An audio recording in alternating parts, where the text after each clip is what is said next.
Willkommen. Jesunim. Wie ist dein Name? Guten Tagen. Flaven. It is the Bible Hour. Welcome on board. Day 62. Let's brighten this place up.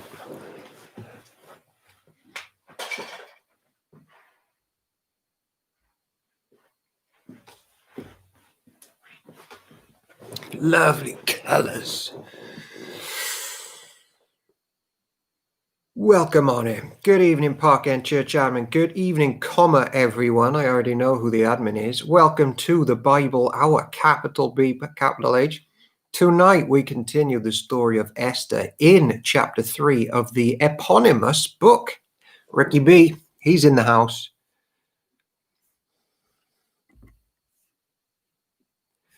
Right, let's put that there gently so I don't exit the stream.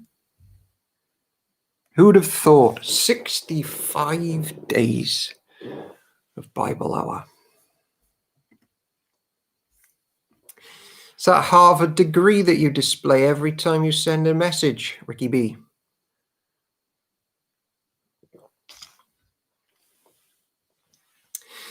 All right, let's get things up and running.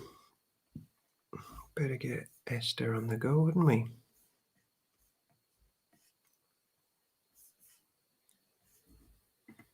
Let's do that. Then let's do that.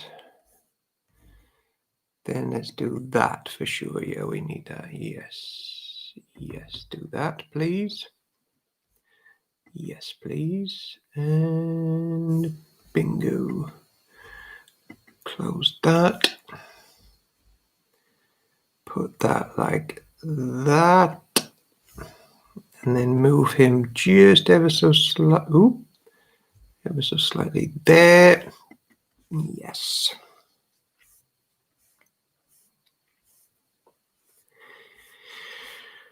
We'll get to chapter 3. Looking and sounding good. Yeah, I think we've nailed it. I think we have nailed visuals and sound.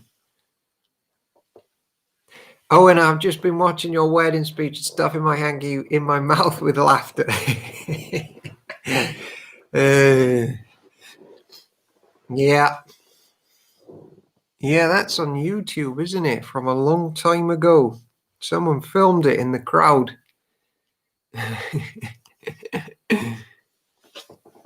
You're a lad, yeah. Rita liked it. I'll tell her you've watched it. GoPro, oh, of course, because of the other video that went up that shows all that stuff, doesn't it? Yeah. Yep. Welcome on into the Bible Hour. We've got like 9 minutes. Yeah.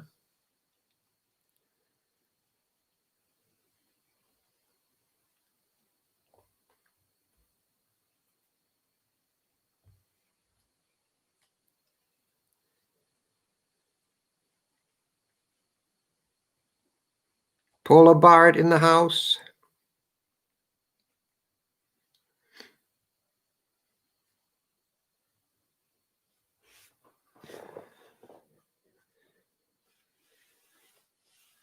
Good evening.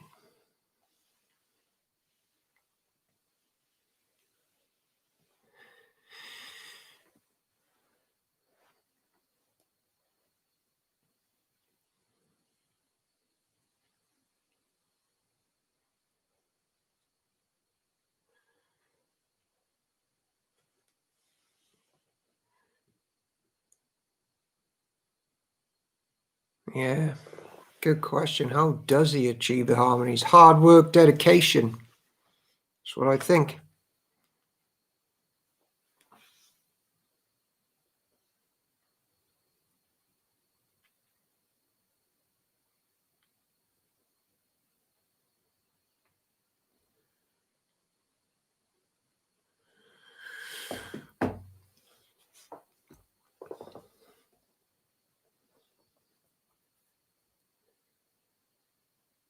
A few weeks ago, Sue Roberts tried to contribute a piece of music for us to sing along to with Rita, and it was a complete disaster. It's so hard to record an instrument, keep the timing, and then do the words, and then record extra harmonies on top. It is a monstrous piece that I flunked and failed.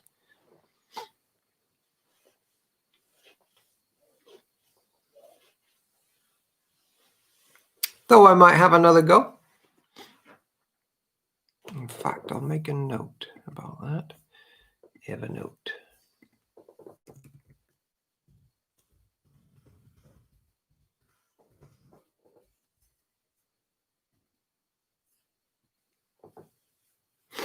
I record the guitar and vocals, and then I play it back, add in the harmonies. It's all done on computer.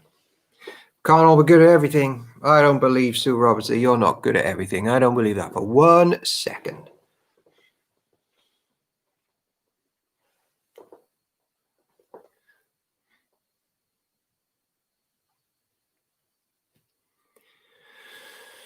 Well, it's been a rainy, sunny day in Cardiff. Oh no, it hasn't rained actually, has it? It's looked like it's going to, but it didn't.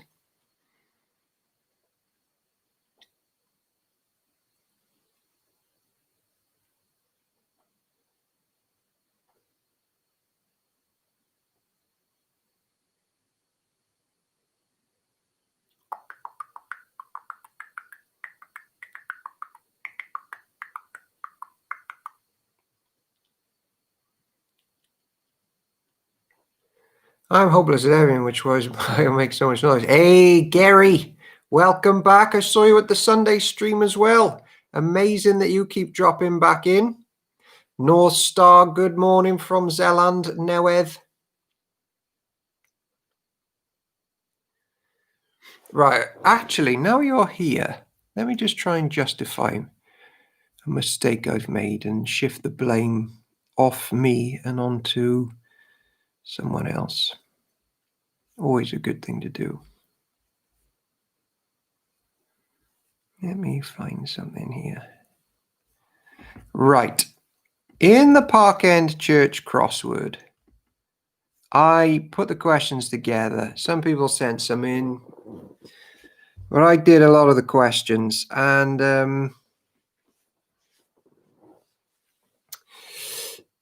so the bits I put in about Cardiff, some were from the top of my head, some I researched. And it's this website that led me to put in the quiz question, what is Europe's smallest capital city?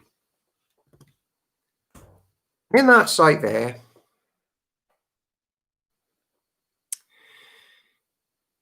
that's what it says. So, I mean, I should have always been slightly dubious of a website called exchangehotelcardiff.co.uk.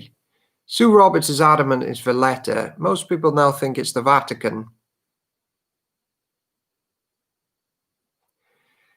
Gary Pierre, in perfect English with great use of grammar, says it's a pity that I don't understand you well, comma, because I didn't learn English. Evening all.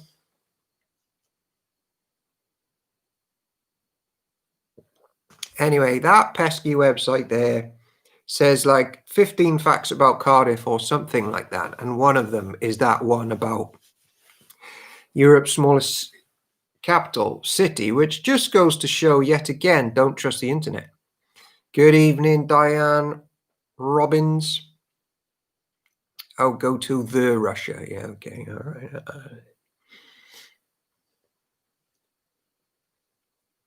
In 4 minutes, we will carry on reading the word of the Lord. Welcome on in. Church has always unpacked the Bible together. The Bible was written by church, inspired by the Spirit, for church, all the way through Deuteronomy and the books of Moses. We see it's explained and taught to children, to new people who are just joining church life, to elderly people. We're all in it together, teaching each other. we find there are some people set apart for teaching specific parts of the Bible and explaining it in a simple way, like the Levites, like Ezra and Nehemiah did. But it's always to be lived out and read in church life by church members, displaying Jesus on earth. And the focus is always on Jesus, because that is what Jesus says. Moses forsook everything in Egypt for the sake of Christ and church. As Abraham Lincoln once said, don't believe everything you read on the internet. Yeah. I have your measure, Gary Pierre. Your Chinese gave you away, so I am watching you with a big eye. Who is Gary Pierre?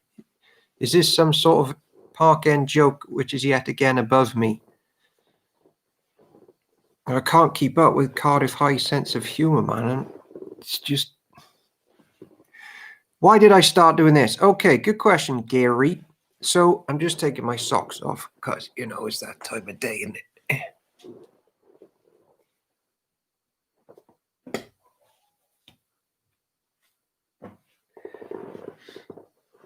I started doing it because I don't like Western individualism where everybody retreats to their own isolated worlds to read the Bible and live it out for themselves however they interpret it, because church helps church live out the Bible. We teach each other. So a community of Bible reading is always good. I did it because in lockdown, lots of bad habits can take hold of human beings. And therefore, if bad habits can take hold of human beings, good habits can take hold of human beings as well. And reading the Bible for an hour a day is a good habit, especially when the focus is on Jesus. And we've learned that we don't need degrees or highfalutin lengthy textbooks to understand the text. It's not locked away. It's a simple book about Jesus redeeming his bride, and that's good for everybody to hear.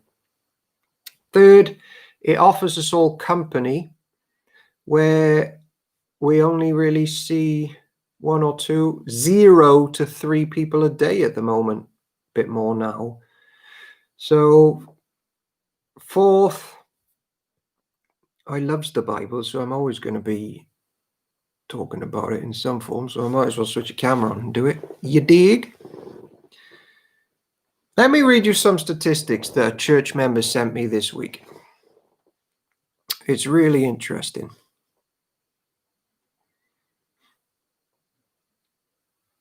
I haven't asked permission if I could name said church member, so I'll just call them church member.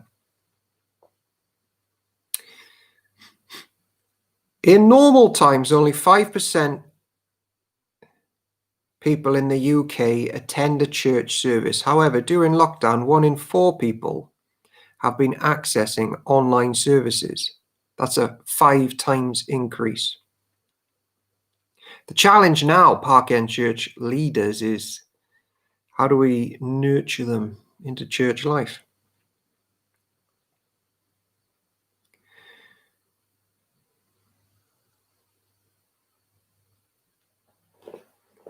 Good evening, Elena. Good to see you. Yeah, that's not a language that I can read fluently. I have learned a lot and wanted to read the Bible through. Yes, glory. Me too, Petit Bois. We're in it together. Ooh, Lena. Oh, I see. Elena. Got it. Welcome on into the Bible Hour. Well, thanks for sharing the links around and telling your friends about it, Gary. In 1 minute, we will carry on reading the book of Esther. So if you have a Bible, dig it out, find the book of Esther and go to chapter 3. In Esther chapter 3, the ancient church is under the oppression of Persia. And we're learning about a teenage girl called Esther, who's basically just been abused and kidnapped by a paedophilic king who has the world as his oyster, called Xerxes. How is the Lord going to rescue church in this situation? Every book of the Bible teaches us about Jesus, so we're looking out for him, and it's about his bride as well. If you don't have a Bible, just listen to me, because I'm going to read it. And we're reading from the New Living Translations, which by and large I've enjoyed, and I probably am going to buy a hard copy of it. Perhaps a leather-bound copy of the New Living Translation. I'm worried. I know what it's going to do in some of the Psalms, which is really going to irritate me, but don't worry, we'll correct that. But on the whole, it's been good. This man, beautiful, he learned humans. Your grammar has dropped slightly from first-class Oxford English to back to Russian English, but all right, man. Jesus is a beautiful man, I'll give you that. Here we go. It is Ezra chapter 3. Petty Buzz bought an NLT Bible and like it. I like it as well. I mean, if you're ever going to give the keynote speech at the Banner of Truth conference on the exegeting the original Greek and how it transpires into English in, say, 2 Corinthians chapter 4, verse 7 or something, I wouldn't necessarily use the NLT to get into that one, but it's great for this type of stuff. We should all send pictures in of our NLT Bibles. Here we go. Hello, Chris Henry. This is the word of the Lord. Thanks be to God. Haman's plot against the Jews. Sometime later, King Xerxes promoted Haman, son of Hammedatha, the Agagite, over all the other nobles, making him the most powerful official in the empire. So Haman is an Agagite. Agagites hate the ancient church. Agag, if you remember, was king of the Amalekites, and they hate. They're Jew haters. They're church haters. All the king's official would bow down before Haman to show him respect whenever he passed by, for so the king had commanded. But Mordecai refused to bow down or show him respect. Then the palace officials at the king's gate asked Mordecai, "Why are you disobeying the king's command?" They spoke to him day after day, but still he refused to comply with the order. So they spoke to Haman about this to see if he would tolerate Mordecai's conduct, since Mordecai had told him he was a Jew. So now Mordecai's going around telling people he's a Jew. At least he's come that far.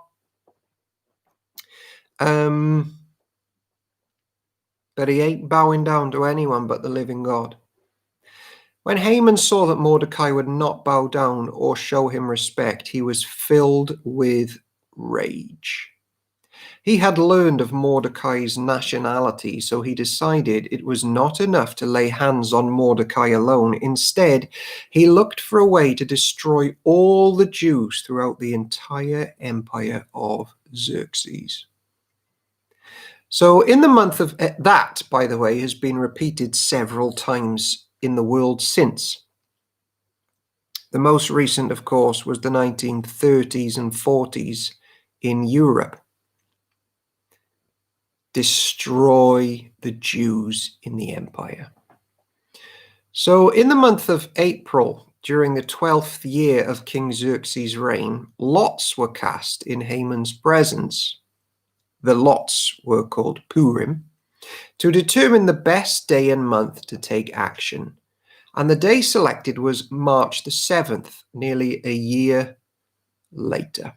So there they are, consulting the gods again on how to eradicate the ancient church. And the church has now got 12 months before it gets wiped out.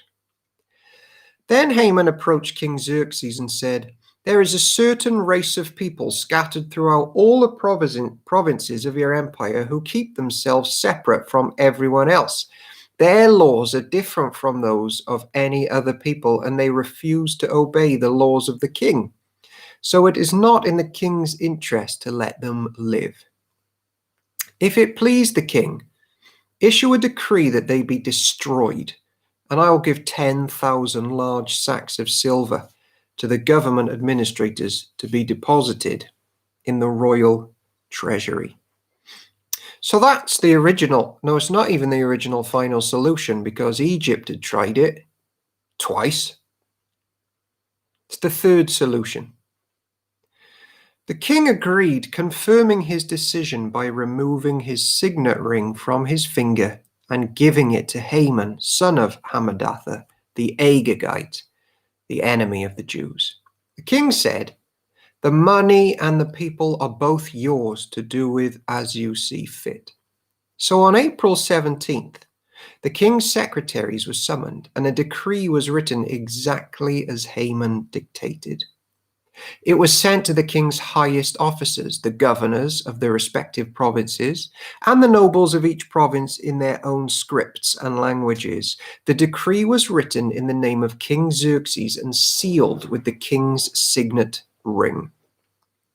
Dispatches were sent by swift messengers into all the provinces of the empire, giving the order that all Jews, young and old, including women and children, must be killed, slaughtered, and annihilated on a single day.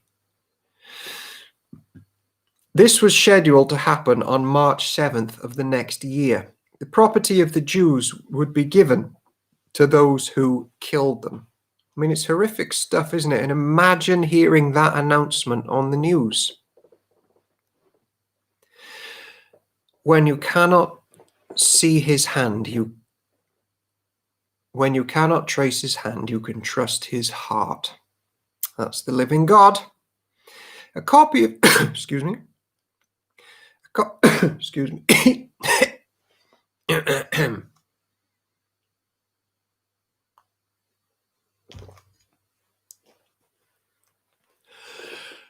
A copy of this decree was to be issued as law in every province and proclaimed to all people so that they would be ready to do their duty on the appointed day.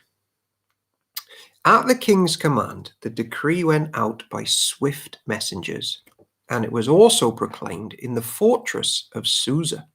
Then the king and Haman sat down to drink, but the city of Susa fell into confusion.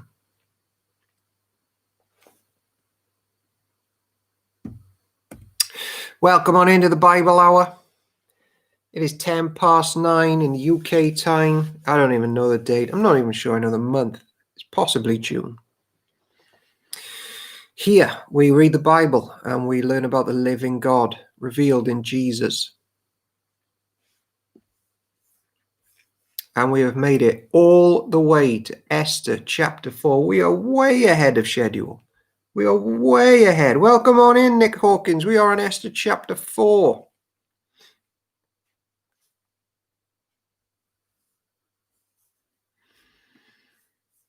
Oh, I wanted to say something. I double checked. I actually think Esther's been living a double life and she's a Christian, but was afraid to tell people. We all go through that. So she's in Persia. She's an ancient Jew, trusting in the Lord, but she's in Persia, and I think she's become so steeped in the comforts of Persia, she's changed her name.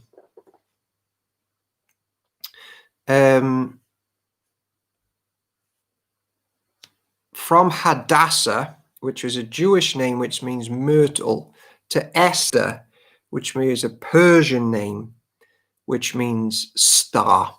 So Esther, I think, like all of us, has to learn the hard way to stand up for Jesus. And I think this next chapter is a turning point.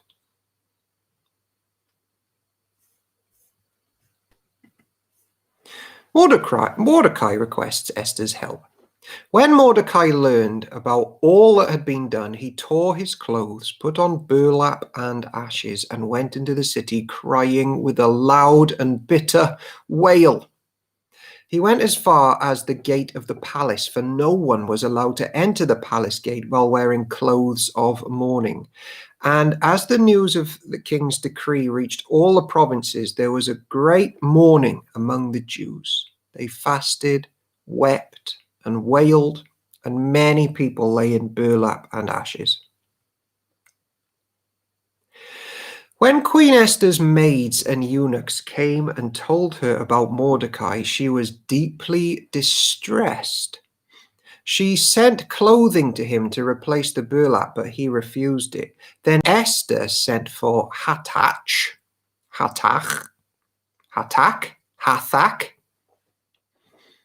but he was one of the king's eunuchs who had been appointed as her attendant. She ordered him to go to Mordecai and find out what was troubling him and why he was in mourning. So Hathach went out to Mordecai in the square in front of the palace gate. Mordecai told him the whole story, including the exact amount of money Haman had promised to pay into the royal treasury for the destruction of the Jews.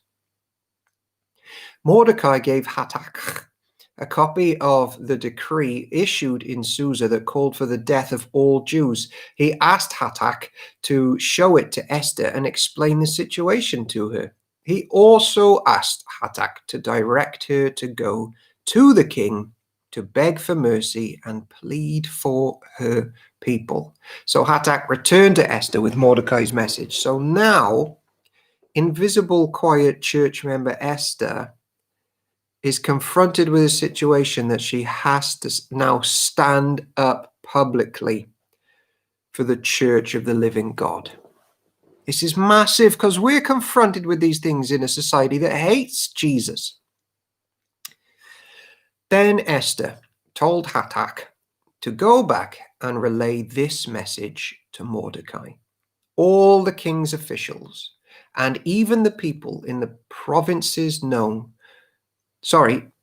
all the king's officials and even the people in the provinces know that anyone who appears before the king in his inner court without being invited is doomed to die unless the king holds out his gold scepter. And the king has not called for me to come to him for 30 days.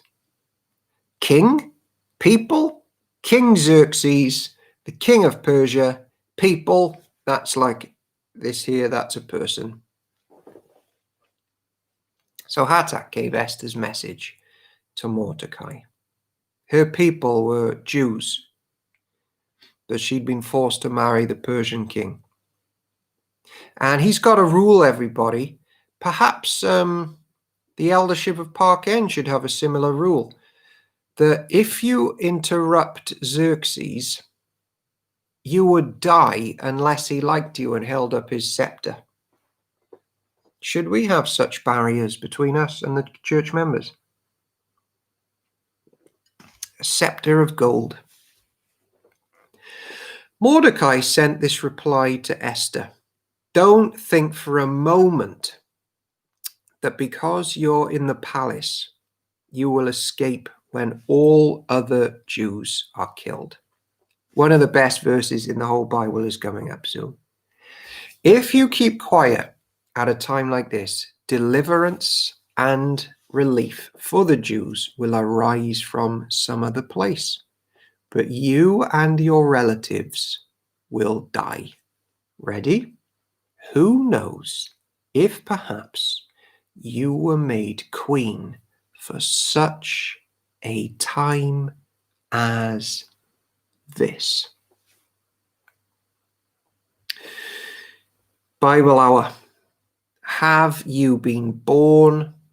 Are you here now for such a time as this? To stand for church and Jesus and life everlasting amongst your friends, family, and neighbors. Then Esther sent this reply to Mordecai. Go and gather together all the Jews of Susa and fast for me. Do not eat or drink for 3 days, night or day. My maids and I will do the same. And then, though it is against the law, I will go in to see the king. If I must die, I must die." So Mordecai went away and did everything as Esther had ordered him. Here she comes. She's not hiding anymore. If I have to die for church, I will die. Esther, chapter 5. I think Esther's the best book in the Bible. It is, isn't it? It's got to be. It's got to be up there.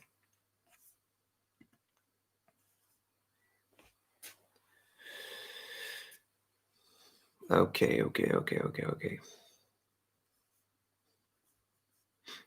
Here we go.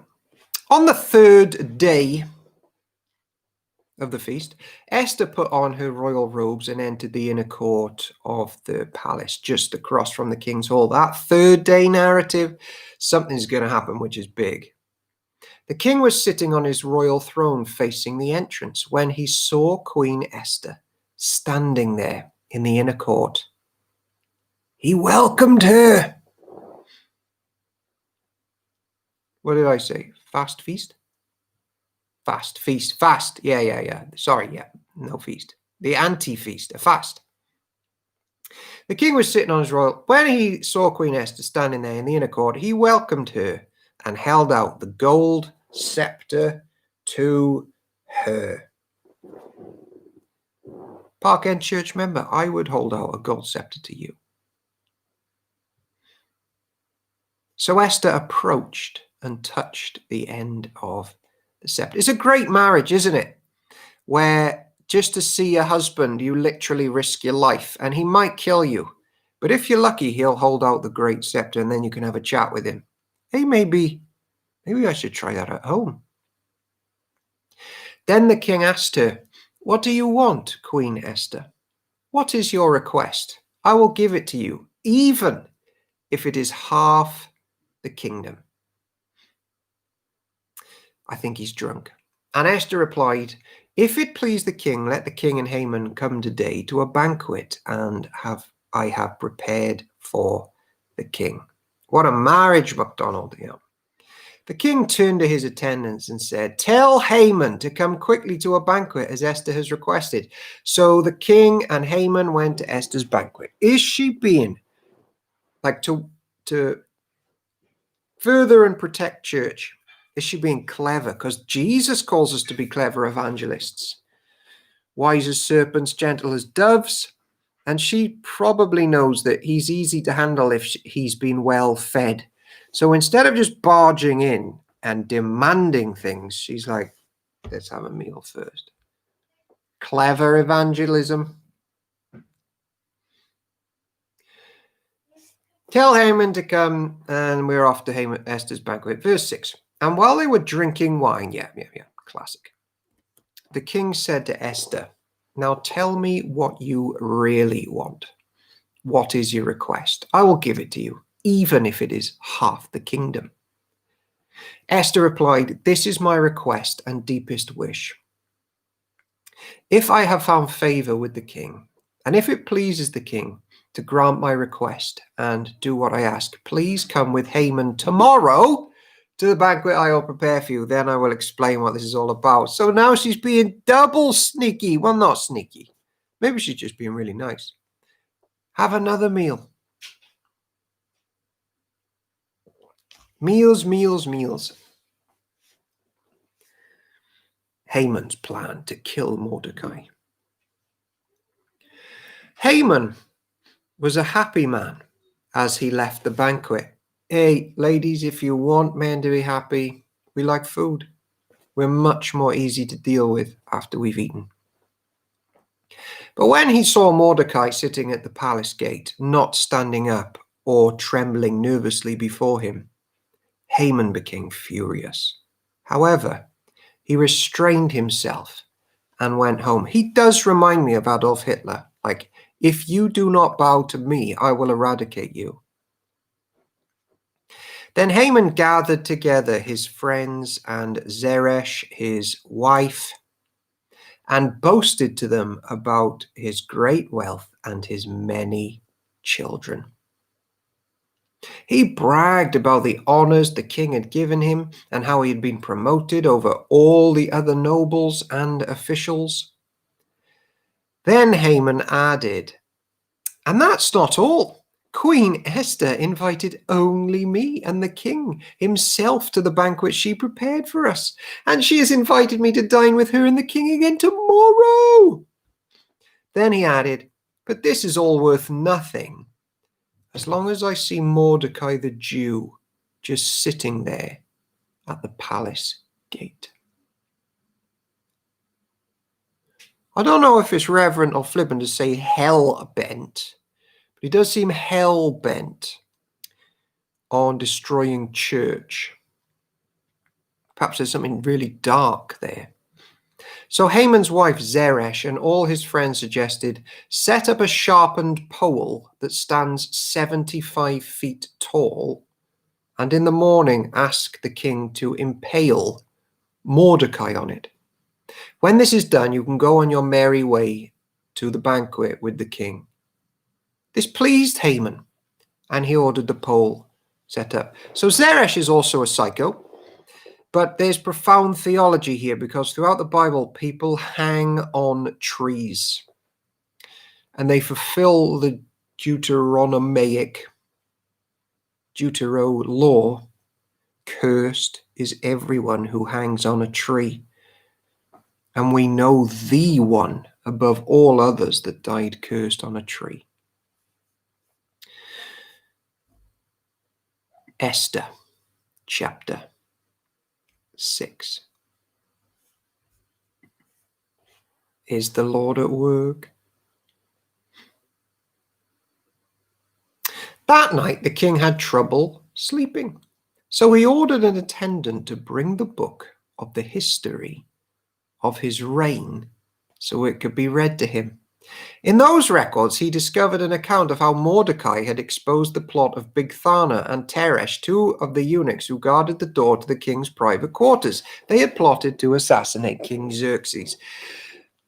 We've got to stop there a second because we do sometimes wonder, is God at work or has he forgotten me? So there's a few things here. Xerxes can't sleep. And everybody loves a bedtime story. But when Xerxes can't sleep, he gets people to read about how amazing he is. But because God is at work always to protect his church, hell-bent on doing so, and you're emphasizing that they are determined to do it, and even causes problems and difficulties for those people. Yeah, hell-bent. Yeah, I actually mean it even more like that there's something really demonic about Haman. So, because he's an egotistical maniac, he gets people to read about how amazing his kingdom is, and then it's reminded to him that Mordecai saved his life once, which means anybody out there who thinks they've been forgotten by the living God, how long had Mordecai had to button his mouth that he was owed for saving Xerxes' life? It's incredible that Mordecai just got on with life, having been hard done by, and the promise to him that he'd be looked after wasn't fulfilled. And now the good works is coming out.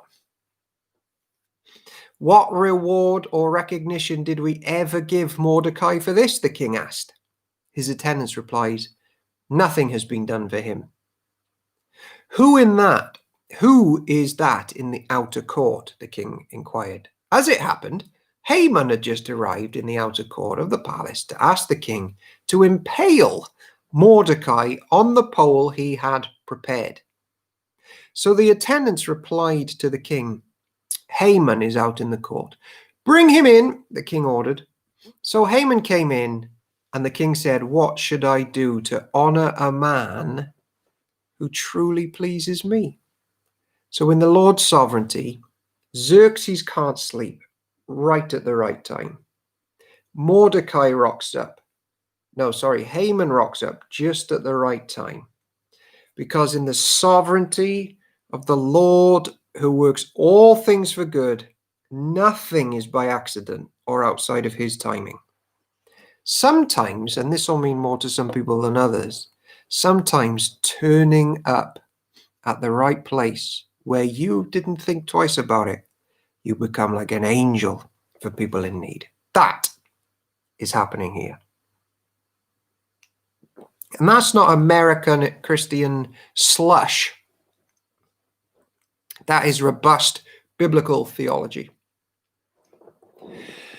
Haman thought to himself, whom would the king wish to honor more than me? So he replied, if the king wishes to honor someone, he should bring out one of the king's own royal robes, as well as a horse that the king himself has ridden, one with the royal emblem on its head. He thinks it's about him.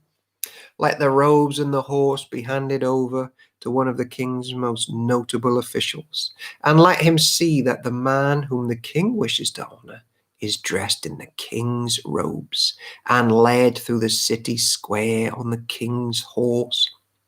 Have the officials shout as they go, this is what the king does for someone he wishes to honor.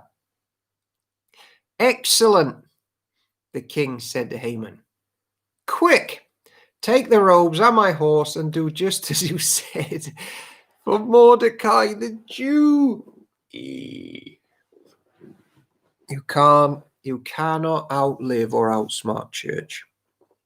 You can't, because we've got Jesus fighting in our corner. He's sitting in the gate of the palace. Leave out nothing you have suggested. So Haman took the robes and put them on Mordecai, placed him on the king's own horse. Can you picture Haman's face? It's like on the last day when all the people who absolutely hate church just realized that was a really stupid thing. Placed him on the king's own horse and led him through the city square, shouting, this is what the king does for someone he wishes to honor. Afterward, Mordecai returned to the palace gate, but Haman hurried home, dejected and completely humiliated. And it's really interesting that in Revelation, the martyrs who have been butchered for death for Jesus, they know and they await the appointed time where their blood is avenged, and that their enemies go home dejected and completely humiliated. When Haman told his wife Zeresh and all his friends what had happened, his wise advisors and his wife said, since Mordecai, this man who has humiliated you, is of Jewish birth, you will never succeed in your plans against him. It will be fatal to continue opposing him. While they were still talking, the king's eunuchs arrived and quickly took Haman to the banquet Esther had prepared. Ladies and gentlemen, we're at the halfway mark of tonight's Bible hour. So please take 65 seconds. Go grab a kiwi, peel the skin off, chop it in half, and eat it. Or keep the skin on, chop it in half, and scoop it out with a spoon with forks, teeth things on the end of it. Park End Church admin, halfway advertisement. Don't forget, you can send a video saying hi and how much you like Bible Hour for inclusion in our Sunday service stream. Email rickymcb@parkendcardiff.org.uk. All right. Let's see if anybody dropped in on the phone to say hi. Hold on.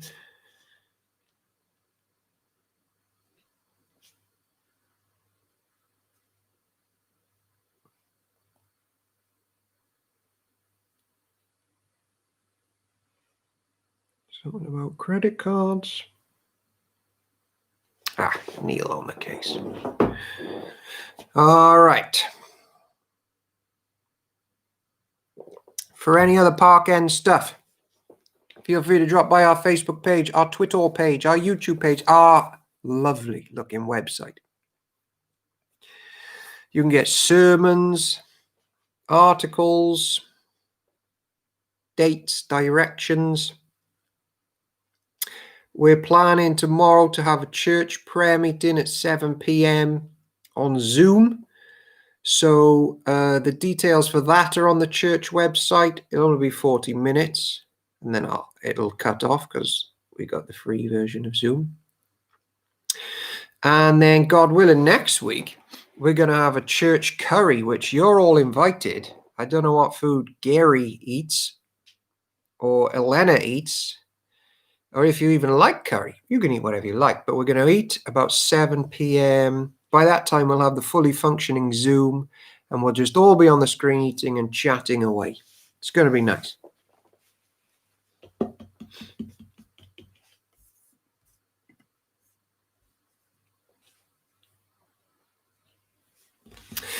All right, let's jump back into Esther chapter 7.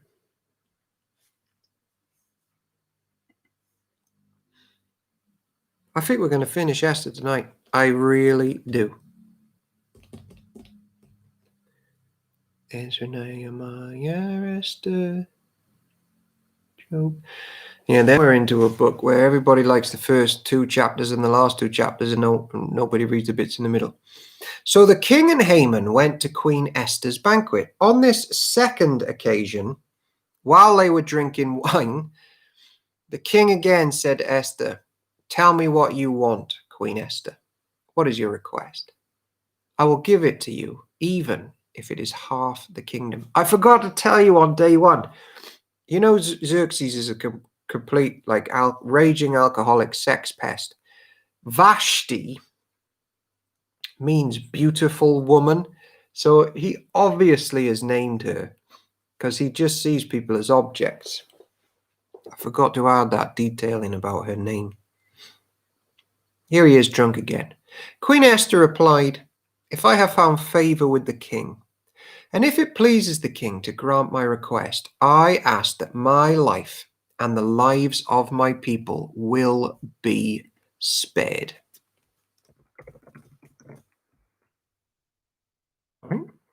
For my people and I have been sold to those who would kill, slaughter, and annihilate us. And if we had merely been sold as slaves, I could remain quiet, for that would be too trivial a matter to warrant disturbing the king. Look at her now. My people. I am a church member of the living God, Father, Son, and Spirit, of the angel of the Lord, who delivered us from Egypt. That rock is Christ, and I'm with him. Who would do such a thing? King Xerxes demanded. Who would be so presumptuous as to touch you? Esther replied, and this is an awkward meal, "This wicked man, Haman, is our adversary and our enemy." Haman grew pale with fright before the king and queen. Then the king jumped to his feet in a rage and went out into the palace garden. Haman, however, stayed behind to plead for his life with Queen Esther, for he knew that the king intended to kill him. In despair, he fell on the couch where Queen Esther was reclining, just as the king was returning from the palace. There's no better book to display the sovereign workings of God than the Book of Esther. The king exclaimed, "Will he even assault the queen right here in the palace before my very eyes?" And as soon as the king spoke, his attendants covered Haman's face, signaling his doom.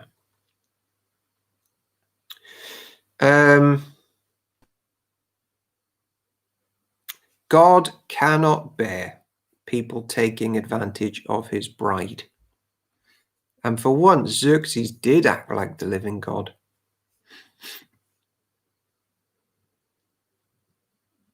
Then Harbona, one of the king's eunuchs, said, "Haman has set up a sharpened pole that stands 75 feet tall in his own courtyard.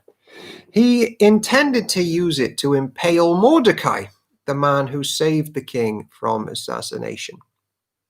Then impale Haman on it, the king ordered. So they impaled Haman on the pole he had set up for Mordecai, and the king's anger subsided.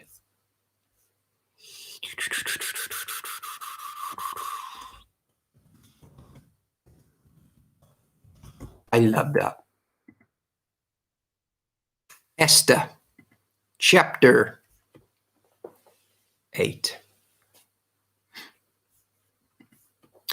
On the same day, King Xerxes gave the property of Haman, the enemy of the Jews, to Queen Esther.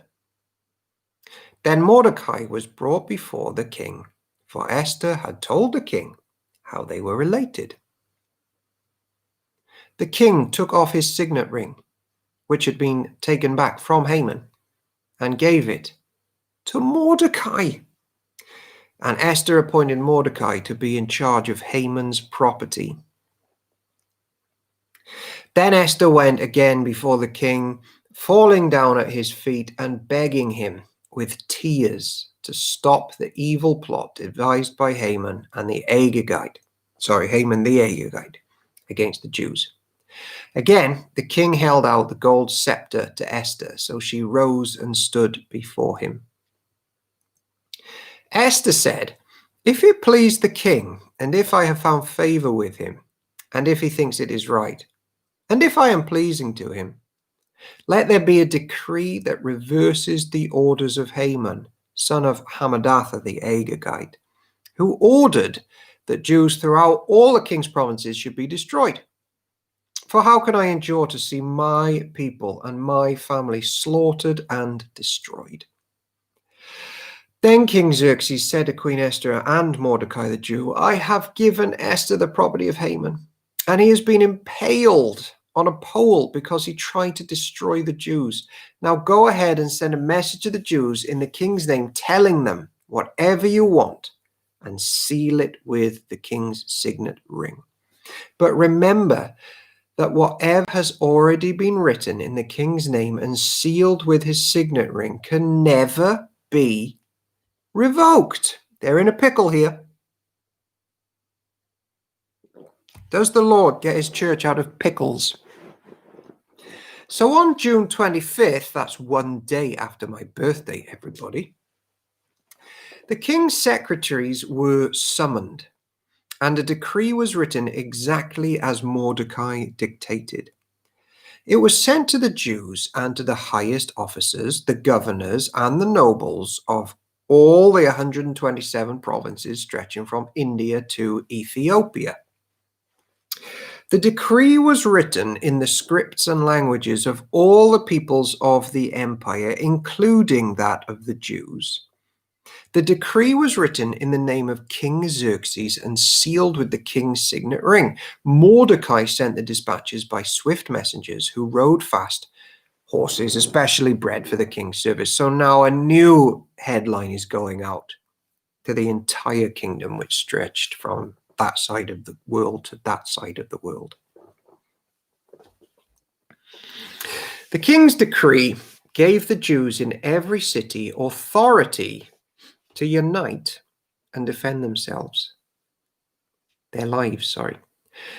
They were allowed to kill, slaughter, and annihilate anyone of any nationality or province who might attack them or their children and wives, and to take the property of their enemies.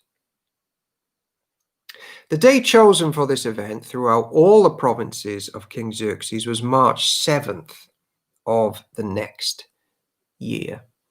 So now they've got defense rights.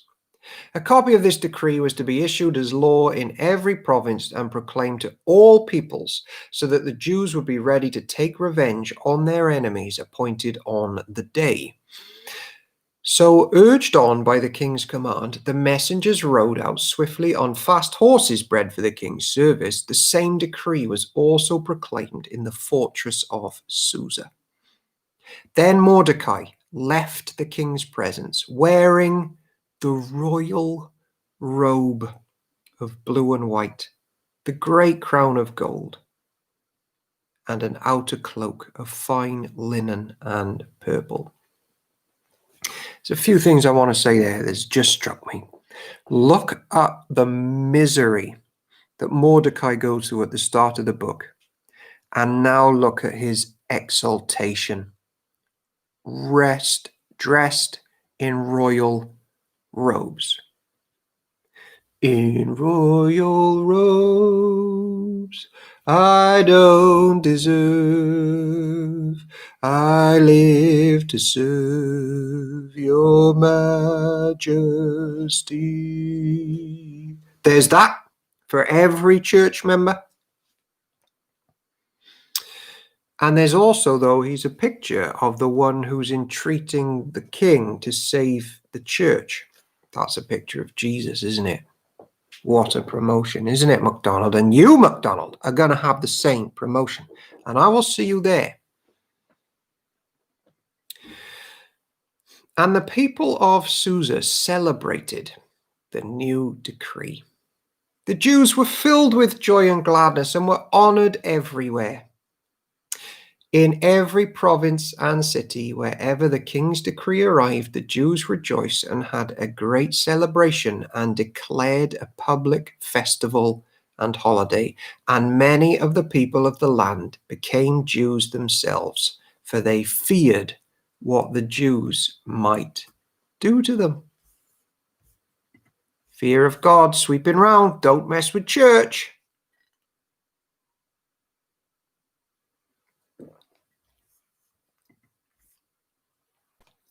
Ladies and gentlemen, we've approached the fourth. Take 65 seconds. Grab a glass of water, maybe a green tea, maybe a lemon souffle, maybe a flan, or apricot yogurt, and we will be back here any second.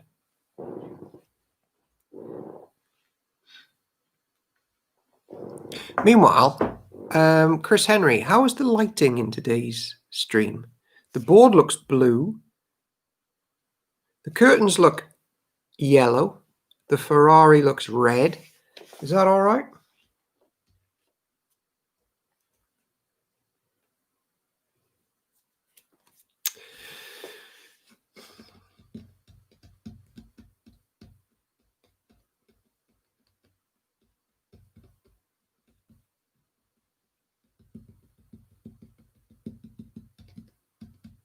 And we are using a big fancy mic for the live streams, and apparently it's a big improvement. I forgot what the mic is called, but it has got a name. Chris Henry, happy with the lighting. She's either being polite or she's being polite. You know what I mean. All right, let's wrap this one up. It is Esther chapter 9. So you are quite shiny and bright. Didn't say happy.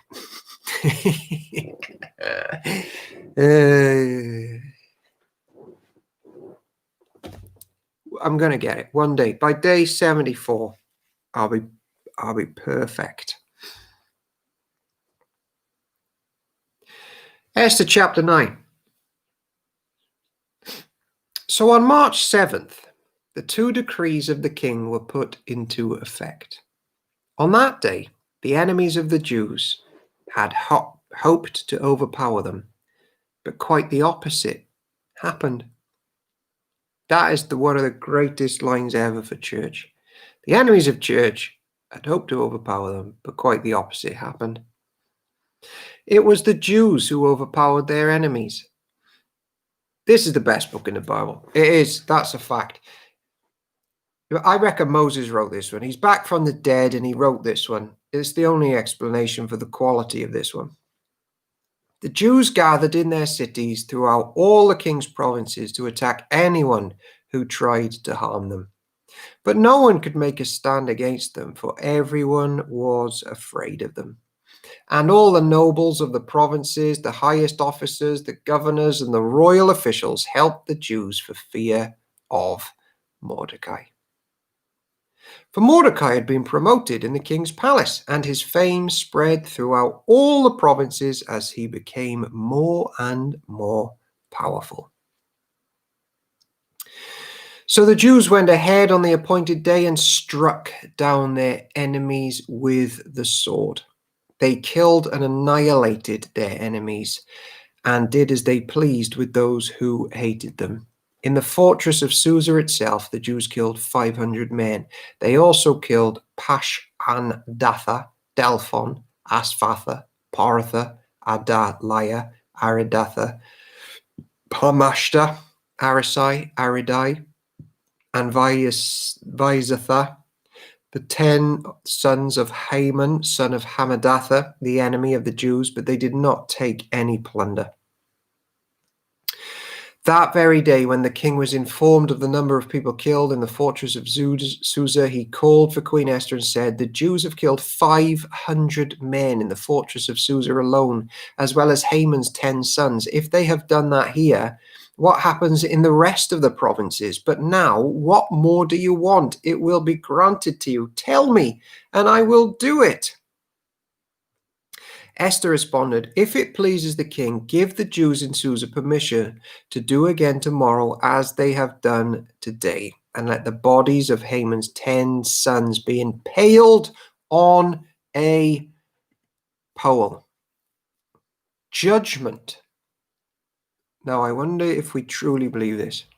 Judgment is good because it removes evil from the world. And the amazing thing about church is, though we, as church members who are sinful by nature, we deserve judgment. The judgment has fallen on another. So our evil has been removed, but we haven't. It's a miraculous thing. So the king agreed, and the decree was announced in Susa, and they impaled the bodies of Haman's 10 sons. Then the Jews at Susa gathered together on March 8 and killed 300 more men, and again they took no plunder. Meanwhile, the other Jews throughout the king's provinces had gathered together to defend their lives. They gained relief from all their enemies, killing 75,000 of those who hated them, but they did not take any plunder. This was done throughout the provinces on March 7th, and on March 8th they rested, celebrating their victory with a day of feasting and gladness. The Jews at Susa killed their enemies on March 7th and again on March 8th, then rested on March 9th, making that their day of feasting and gladness. So to this day, rural Jews living in remote villages celebrate an annual festival and holiday on their appointed day in late winter, when they rejoice and send gifts of food to each other. Mordecai recorded these events and sent letters to the Jews near and far throughout all the provinces of King Xerxes, calling on them to celebrate the annual festival on these 2 days. He told them to celebrate these days with feasting and gladness, and by giving gifts of food to each other and presents to the poor. This would commemorate a time when the Jews gained relief from their enemies, when their sorrow was turned into gladness and their mourning into joy.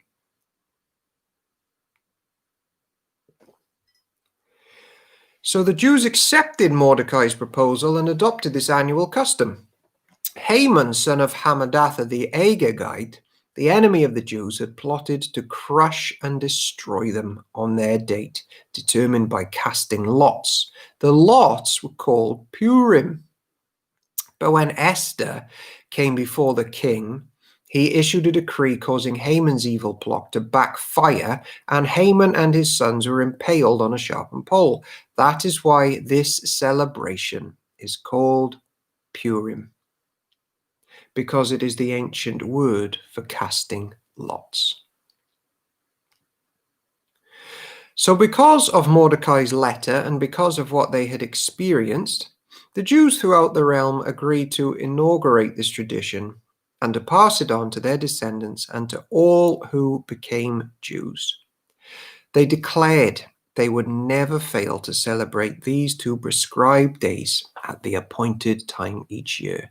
These days would be remembered and kept from generation to generation and celebrated by every family throughout the provinces and cities of the empire. This festival of Purim would never cease to be celebrated among the Jews, nor would the memory of what happened ever die out among their descendants. Then Queen Esther, the daughter of Abihail, along with Mordecai the Jew, wrote another letter putting the queen's full authority behind Mordecai's letter to establish the festival of Purim. Remember, all this church authority is happening in exile away from Jerusalem and the temple. It's incredible scenes. But it started with misery, despair, kidnapping, rape, torture. Letters wishing peace and security were sent to the Jews throughout 127 provinces of the empire of Xerxes. These letters established the festival of Purim, an annual celebration of these days at the appointed time decreed by both Mordecai the Jew and Queen Esther. The people decided to observe this festival just as they had decided for themselves and their descendants to establish the times of fasting and mourning. So the command of Esther confirmed the practices of Purim, and it was all written down in the records. And we come for the last 5 minutes to finish off the book of Esther. What a book it's been.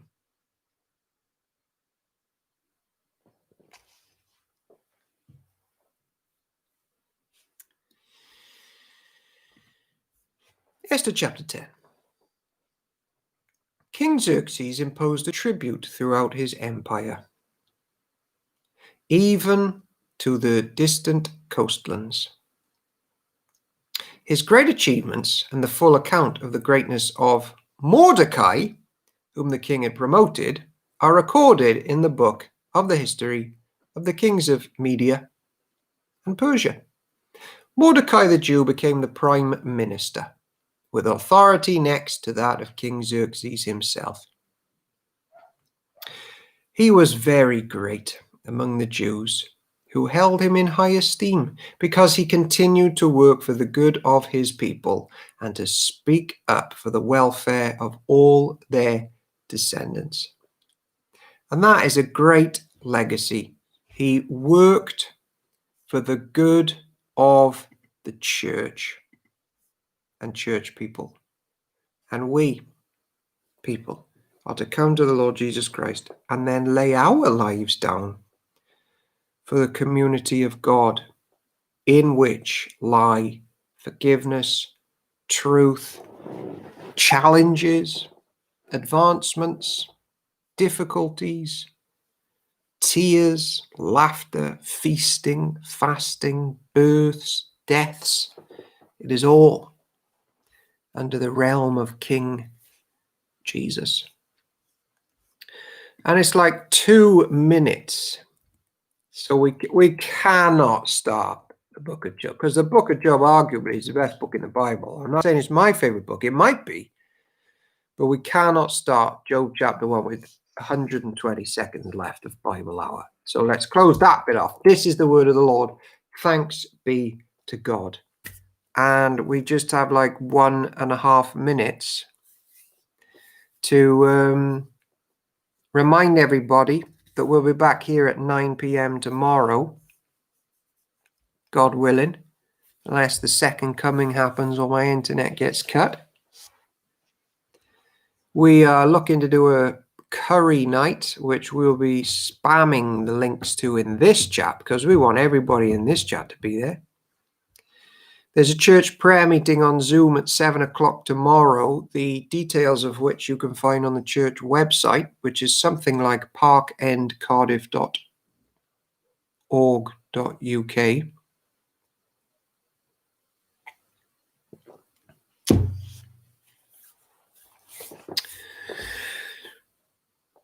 And for everything else, Look to Jesus.